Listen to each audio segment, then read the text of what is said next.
বিএনপির প্রতীক ধানের শীষ নিয়ে চলছে এক অনেক বড় একটা ষড়যন্ত্র। বিএনপির বহুল প্রচলিত এবং গণমানুষের সঙ্গে ওতপ্রোতভাবে জড়িয়ে থাকা প্রতীক নিয়ে চলছে অনেক বড় একটা ষড়যন্ত্র। বিএনপির বহুল প্রচলিত গণমানুষের হৃদয়ের সাথে ওতপ্রোতভাবে জড়িয়ে থাকা প্রতীক ধানের শীষকে ঘিরে এখন পরিকল্পিতভাবে বিভ্রান্তি ছড়ানো হচ্ছে এবং এই কাজটি করছে নতুন সৃষ্ট দল নাপা ওরফে এনসিপি, যারা নিজেদেরকে পরিচয় দিচ্ছে গণমানুষের কণ্ঠ হিসাবে, অথচ কাজ করছে বিএনপির বিরুদ্ধে একটি ষড়যন্ত্রের হাতিয়ার হিসাবে।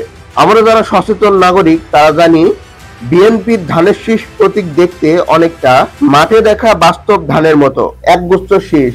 এটি একটি জীবন্ত চিত্র যা বাংলার কৃষক, বাংলার মাটি আর অসাধারণ মানুষের রূপরেখা তুলে ধরে। অন্যদিকে বাংলাদেশের জাতীয় প্রতীকে থাকা ধানের শীষ একটি বিমূর্ত, শৈল্পিক এবং ডিজাইনকৃত প্রতীক, যেখানে শুধু একটি বা দুইটি শীষ রয়েছে, তাও প্রতীকীভাবে। যদি কেউ এই দুটি প্রতীকের মধ্যে পার্থক্যই না বোঝে, তাহলে হয় তার দৃষ্টিতে সমস্যা আছে, নয়তো উদ্দেশ্যপ্রণোদিতভাবে মিথ্যাচার করছে বা বিএনপির পিছে লাগার চেষ্টা করছে। এখন আসুন জানি কারা ছড়াচ্ছে এই বিভ্রান্তি।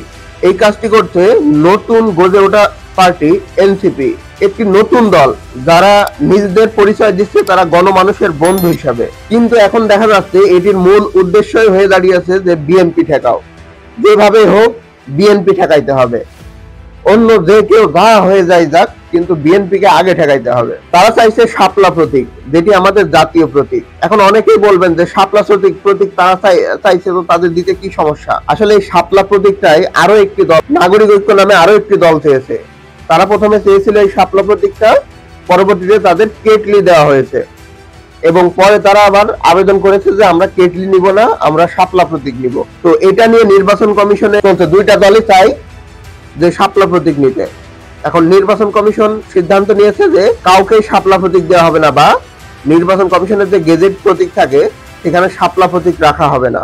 এখন নাপার বড় বড় শিক্ষিত নেতাকতা বলছে যে শাপলা যদি রাজনৈতিক প্রতীক না হতে পারে তাহলে ধানের শীষ হবে না। আরে ভাই, এখানেও কাহিনী আছে। শাপলা প্রতীক হলো বাংলাদেশের রাষ্ট্রীয় প্রতীক। হ্যাঁ, এটা মেন প্রতীকই হলো শাপলা। এর আশেপাশে লতাপাতা থাকবে, এই ধানের শীষ থাকবে, হ্যাঁ, তার উপরে পাট গাছ থাকবে, হ্যাঁ, স্টার থাকবে। তো তাই বলে মেন প্রতীকটাই হলো আপনার শাপলা। এখন রাষ্ট্রপতি যে আদেশ দেয় সেখানে থাকে শাপলা, প্রধানমন্ত্রী যে আদেশ দেয় সেখানে থাকে শাপলা, প্রধান উপদেষ্টা যে আদেশ দেয় সেখানে থাকে শাপলা। তা আপনারা কি মানে সরকারি সবকিছুই করতে করতে আপনারা এই শাপলা প্রতীক নিতে চান? আপনারা কি দেশের ভালো চান না দেশের মঙ্গল চান? এখন ওনারা বলছেন যে না, শাপলা প্রতীক যদি রাজনৈতিক প্রতীক না হয় তাহলে বিএনপির ধানের শীষ প্রতীক হতে পারবে না। আর ভাই, বিএনপির ধানের ছড়া এক গুচ্ছ ছড়া। হ্যাঁ, বিএনপি কোনোদিন দেখছো যে একটা ধানের শীষ একটা ধানের শীষ যে ওখানে যেমন আছে ওটা নিয়ে এমন করে হয়, বা প্রতীক এমন আছে? বিএনপির এক গুচ্ছ ধানের ছড়া নিয়ে, হ্যাঁ, ওদের প্রতীক। দুইটার মধ্যে তো পার্থক্য করতে হবে, তাই না? এনসিপির এই অপচেষ্টা শুধু বিএনপির বিরুদ্ধে না, এটি বাংলাদেশের গণতন্ত্রের বিরুদ্ধে সরাসরি আঘাত। তারা জানতো প্রথম থেকেই যে তারা এই প্রতীকটা পাবে না। হ্যাঁ, যেহেতু এটা রাষ্ট্রীয় প্রতীক এবং জাতীয় প্রতীক, তারা কেন এটা দিয়েছে? কারণ তারা নির্বাচন কমিশনকে বিতর্কিত করতে চায়। তাদের মেন চাওয়া বা মেন কাহিনী হলো ওইটা, যে নির্বাচন কমিশনকে বিতর্কিত করবে এবং কিভাবে করা যায়। এখানে সে কেমন হলো যে ছেলে বাপের কাছে বলছে যে আব্বা আব্বা আব্বা, পৃথিবীর চাঁদ আছে, আমারও চাঁদ লাগবে, ওই চাঁদ আমার লাগবে, নিয়ে এসে দাও।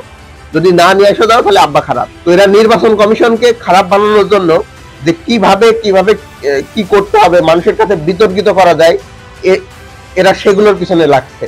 এদের মেন উদ্দেশ্য হলো এই প্রতীক নিয়ে না, এদের মেন উদ্দেশ্য যে নির্বাচন কমিশনকে কিভাবে বিতর্কিত করতে হবে, নির্বাচন পিছিয়ে দেওয়া যায়, এটা এদের মেন উদ্দেশ্য। এরা নিজেরাও জানে যে এরা যদি নির্বাচন করে তাহলে সবকটা আসনে এরা জামানত হারাবে। জামানত হারা পার্টি হিসাবে এরা যেন জামানত হারাতে না পারে, সেই জন্য এরা নির্বাচন পিছিয়ে দিতে চায় এবং নির্বাচন কমিশনকে একটি বিতর্কিত করতে চায়। যদি নির্বাচনটা হয়ে যায় তাহলে তো এদের টেন্ডার বাণিজ্য, তদবির বাণিজ্য, হ্যাঁ, এই যে ডোনেশনের নামে টাকা লুটপাট, এগুলো তো বন্ধ হয়ে যাবে। এই যে প্রত্যেকটা জেলা ঘুরছে, হ্যাঁ, এগুলো এত টাকা পাই কোথায় এরা? হ্যাঁ, এরা যে বলছে যে এরা এই যে সবার থেকে ফান্ডিং নিচ্ছে, ভাই কয় টাকা পায় ফান্ডিং নিয়ে? আর নাহিদ তো কিছুদিন আগেও বলছে যে আমাদের অনেক বড় বড় শিল্পপতি আমাদের ডোনেশন দেয়, তাদের নাম বলা যাবে না। কি জন্য, কোন স্বার্থে এদের ডোনেশন দেয় তা তো সবাই বুঝতে পারছেন। এদের আপাতত যে গডফাদার সেটা হলো পিনাকি গং। তারা বলেছে যে বিএনপি কে ঠেকাও করলে বা বিএনপি কে শত্রুতা করলে তোমাদের রাজনৈতিক ভবিষ্যৎ আছে, নাই তো নাই। তো এরা এই নিয়ে বিএনপির পিছনে সেই আল্লাহর নাম করে লেগে আছে যে না বিএনপির লেজ আমি ছাড়বো না, সামনে তো উপরে উঠতে হবে।